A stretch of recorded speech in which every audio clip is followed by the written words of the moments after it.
அனைவருக்கும் வணக்கம். அருள் astro TV நேயர்களுக்கு வணக்கம், வாழ்த்துக்கள். நான் உங்கள் அஸ்ட்ராலஜர் ஆற்காடு ராம்குமார்.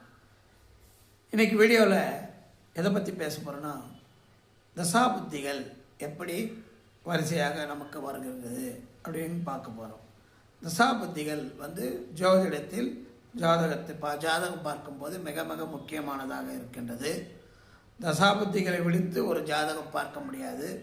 அப்படி ஒரு ஜாதகரின் தசை பயணம் எவ்வாறு அமைகிறது அப்படின்னு பார்த்தோம்னா, முதல் தசை எந்த தசை, கடைசி தசை எந்த திசை, நான் இப்போது எந்த திசையில் இருக்கின்றேன் அப்படின்னு வாடிக்கையாளர் கேட்காத கேள்வியே இல்லை.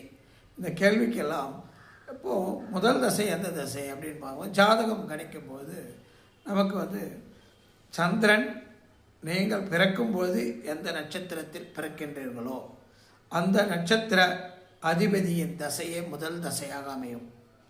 ஒருவருடைய பிறக்கின்ற நேரத்தில் சந்திரன் பயணம் செய்து கொண்டிருக்கின்ற நட்சத்திரத்தின் அதிபதியே அந்த பிறக்கின்ற முதல் தசையாக அமையும். அப்படி ஒருவர் உதாரணமாக இன்றைய தினம் அஸ்வினி நட்சத்திரத்தில் சந்திரன் பயணம் செய்து கொண்டிருக்கிறார் என்று வைத்துக்கொண்டால், அஸ்வினி நட்சத்திரம் கேது பகவானுடைய நட்சத்திரம். அப்போது அஸ்வினி நட்சத்திரத்தில் 4 பாதங்களும் மேசராசியில் உள்ள நட்சத்திரமாகும். இது ஒரு உடைபடாத நட்சத்திரம்.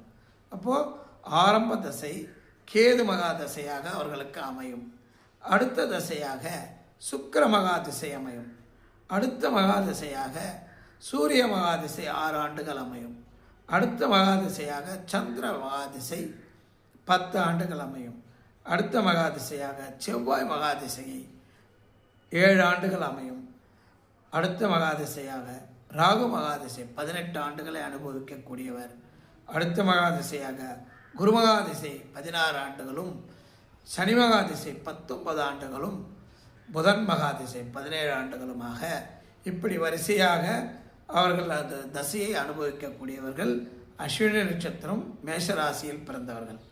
இவர்களுடைய தசை பயணம் கேது, சுக்கிரன், சூரியன், சந்திரன், செவ்வாய், ராகு, குரு, சனி, புதன் இவ்வாறாக அடுத்தடுத்த தசைகளை அனுபவிக்கக்கூடியவர்கள் தான் அஸ்வினி நட்சத்திரம் மேசராசியில் பிறந்த அஸ்வினி நட்சத்திரக்காரர்கள்.